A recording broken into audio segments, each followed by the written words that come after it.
बेरोजगारी एक ज्वलंत मुद्दा है जो दशकों से हमारा पीछा कर रहा है। और मैं इस बात से सहमत हूं कि बेरोजगारी एक बहुत बड़ी समस्या है और अगर इसको हल नहीं किया गया तो इसका परिणाम और बहुत सारे दुखद नतीजों में हो सकता है। लेकिन देखिए, पिछले 20 वर्षों से जो मैं कॉरपोरेट्स में डील कर रहा हूं और मेरी जब ये बात होती है, जो लोग इंटरव्यूज लेते हैं, तो आपको जान के हैरानी होगी कि वो कहते हैं कि अगर मुझे 100 इंटरव्यू मैं करता हूं तो 100 में से 50 लोग ऐसे हैं जो एम्प्लॉयबल हैं नहीं। उनके पास डिग्री है लेकिन वो एम्प्लॉयबल नहीं है, तो इनको एम्प्लॉयमेंट कैसे दे सकते हैं। कोई भी कंपनी जब किसी व्यक्ति को हायर करती है तो वो ये सोच के हायर करती है कि ये कंपनी में कुछ वैल्यू एडिशन करेगा, राइट। लेकिन हैरानी की बात यह है कि 50% लोग तो एम्प्लॉयबल नहीं है, लेकिन वो काउंट उनका नंबर भी होता है कि देखो जी इतनी बेरोजगारी है। अब मैं इसमें ब्लेम गेम में नहीं पढ़ना चाहता कि हमारी एजुकेशन सिस्टम खराब है जो ऐसे लोगों को भी डिग्री दे देता है। लेकिन अब अगर हम डिग्री देना बंद कर दें, लोगों के साथ बहुत कड़ी परीक्षा लेना शुरू कर दें, तो भी एजुकेशन सिस्टम वालों को गाली पड़ती है कि देखो जी लोगों को नंबर नहीं देते, पास नहीं करते, राइट। और कई जगह आप देख रहे हो नकल मार मार के लोग पास हो जाते हैं। तो डिग्रियां मिलना तो आसान हो गया है, लेकिन डिग्री मिलने से नॉलेज तो नहीं मिल जाती। देखिए, एम्प्लॉयमेंट कैसे मिलेगा किसी को? जब उस व्यक्ति में सब्जेक्ट नॉलेज होगा।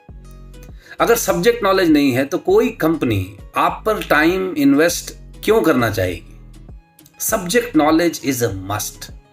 दूसरा कारण जो लोग मानते हैं कि जिस कारण हम लोगों को जो रिजेक्ट करते हैं इंटरव्यूज में, वो क्या है?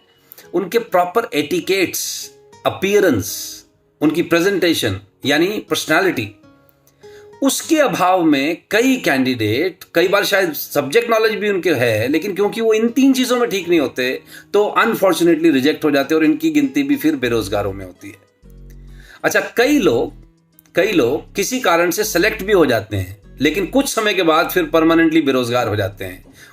उनका क्या कारण है? Why? Because they lack people skills. लोगों से कैसे डील करना है। आप किसी भी संस्था में काम करोगे तो आपको अपने बॉस, सबऑर्डिनेट, टीम मेंबर्स, ग्राहक, सबके साथ डील करना होगा। तो अगर आपके अंदर पीपल स्किल नहीं है, आपको कम्युनिकेशन नहीं आता, आपको प्रेजेंटेशन नहीं आता, तो उसका असर भी आपके कैरियर पर और आपकी एम्प्लॉयमेंट पर होगा। और जो एक सबसे बड़ा कारण है जिसके कारण अगर नौकरी मिल भी जाए तो लोग निकाल दिए जाते हैं, वो उसका कारण क्या है? Poor work ethics.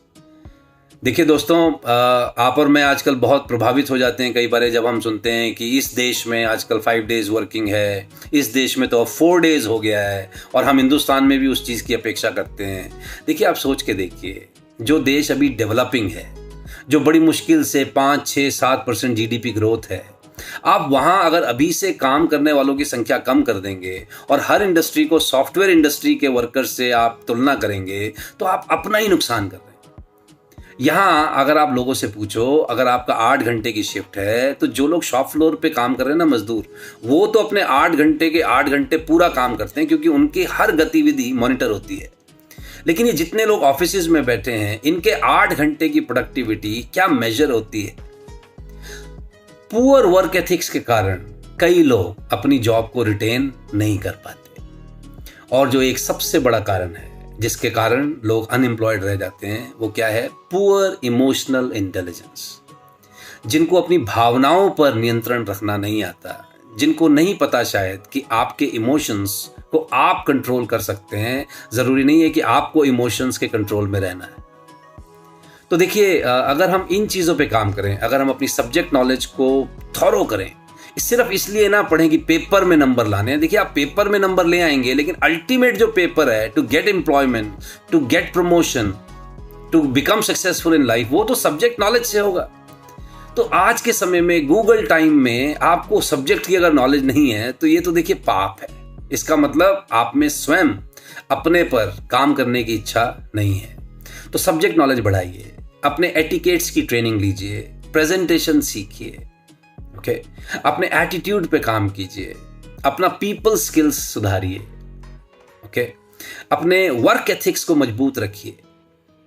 देखिए, अगर आप 8 घंटे के पैसे लेते हैं और आप 8 घंटे काम नहीं करते तो ये भी तो चोरी है, ये भी तो करप्शन है। हम लोग कितना कोसते हैं उन लोगों को जो करप्शन में डील करते हैं, लेकिन 8 घंटे के पैसे लेना और 8 घंटे का काम ना करना, वो भी तो करप्शन है।